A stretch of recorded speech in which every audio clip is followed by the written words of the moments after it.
Setelah dicek di sini di laboratorium, berlian itu ternyata laboratory grown atau sintetik. Orangnya tidak terima karena dia bilang ini ada sertifikat dari internasional. Orangnya saya suruh pergi lagi aja ke lab lain kalau nggak percaya. Akhirnya dia pergi ke lab lain, keluar lagi laboratory grown. Jadi sudah 2 lab yang menyatakan laboratory grown. Kebetulan berlian itu ada sertifikatnya dari internasionalnya. Jadi dia bilang kenapa bisa begini? Ya saya bilang kenapa enggak? Uang aja bisa dipalsu, apalagi hanya selembar sertifikat.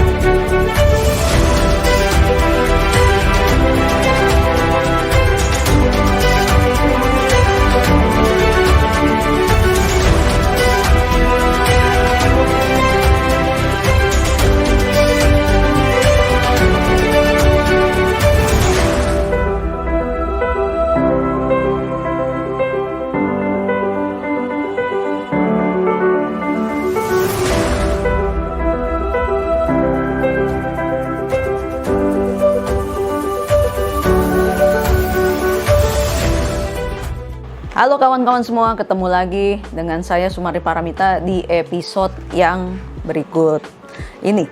Nah, saya ingin membahas sedikit tentang kasus yang ada di laboratorium kami, ya.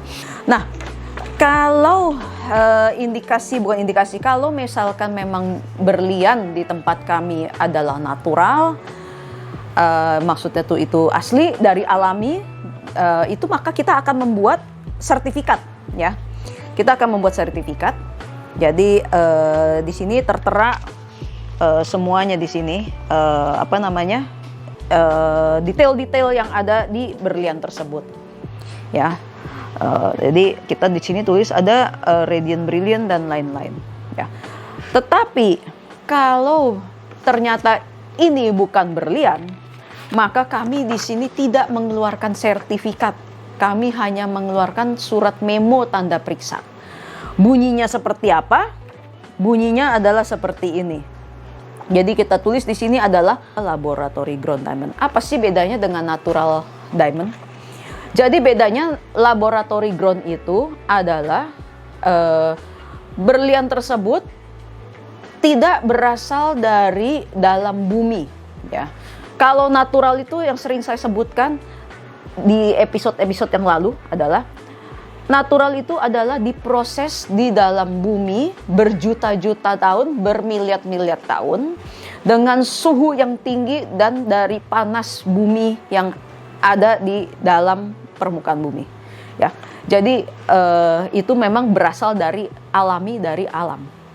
Laboratory grown itu apa? Laboratory grown ini adalah dengan menggunakan bahan kimia yang sama, chemical composition yang sama dengan berlian, yaitu karbon, unsur karbon itu harus ada. Maka dia ditumbuhkan di dalam laboratorium dengan suhu dan dengan temperatur dan dengan tekanan yang sama seperti ada di dalam permukaan bumi. Kemudian menggunakan juga dengan bahan dasar karbon dari biji-biji karbon, yaitu yang namanya proses CVD. Nah, dengan proses seperti apa? Prosesnya itu dipercepat. Jadi yang tadinya kalau alam itu kan berjuta-juta tahun, yang ini hanya 2 minggu atau 2 bulan sudah jadi menjadi berlian. Yang mana dipotong, kemudian baru setelah dipotong dipoles, bagus, baru dijual di masyarakat umum. Nah, masalahnya adalah di mana? Masalahnya adalah kalau dijualnya sebagai sintetik atau dijualnya sebagai laboratory grown. Jadi laboratory grown dan sintetik itu adalah sama persepsinya. Jadi jangan ada yang bilang laboratory grown atau sintetik itu adalah berlian yang hanya kulitnya aja yang jelek dan kemudian diproses di laboratorium sehingga menjadi bagus. Itu tidak ada di situ. Namanya laboratory grown adalah sintetik, cuma di GIA atau di lab-lab di seluruh dunia menggunakan kata-kata laboratory grown. Ya, jadi sintetik dan laboratory grown adalah same thing, adalah hal yang sama. Jadi jangan ada unsur-unsur kata-kata yang menggelapkan, istilahnya memisnomer atau istilahnya memanipulasi nama sehingga yang natural jadi sintetik, yang sintetik jadi natural, atau dibilang yang laboratory grown hanya berlian yang kulitnya kotor aja dan harus bisa dibersihkan di laboratorium sehingga namanya laboratory grown. Kasus-kasus seperti ini banyak. Misalnya, saya tidak usah menyebutkan siapa dan di mana, tapi ada kasusnya di Indonesia lah. Orangnya sudah beli dengan harga mahal. Kemudian setelah dicek di laboratorium, orangnya itu bilang ada sertifikat dari internasional yang diakui di seluruh dunia.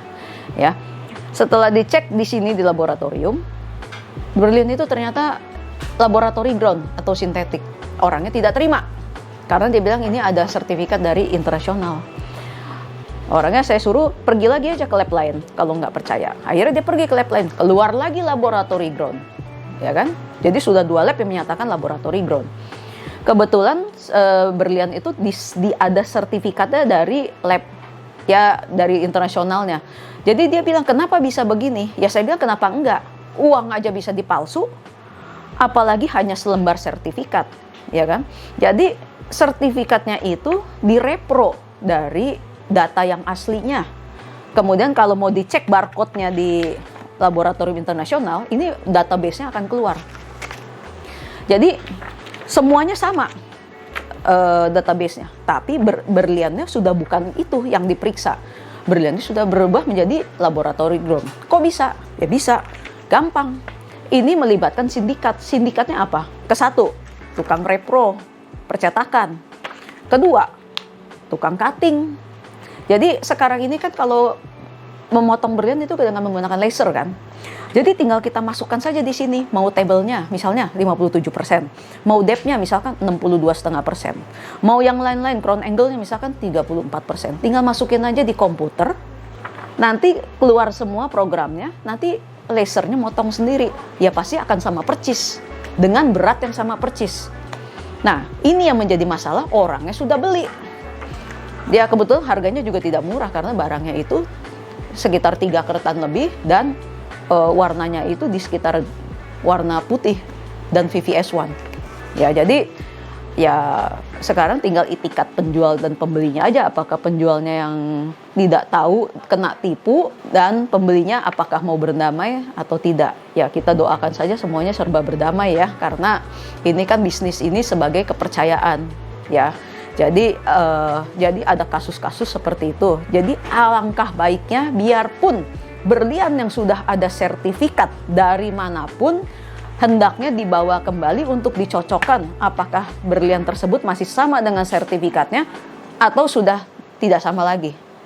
Ya, itu tips dari saya. Mudah-mudahan tidak terjadi di Anda sekalian. Daripada kalau kita bilang tuh lebih baik sedia payung sebelum hujan daripada nanti udah hujan basah kuyup. Ya, jadi mudah-mudahan tips ini bisa berguna bagi kawan-kawan semua. Sampai jumpa di episode yang lain lagi.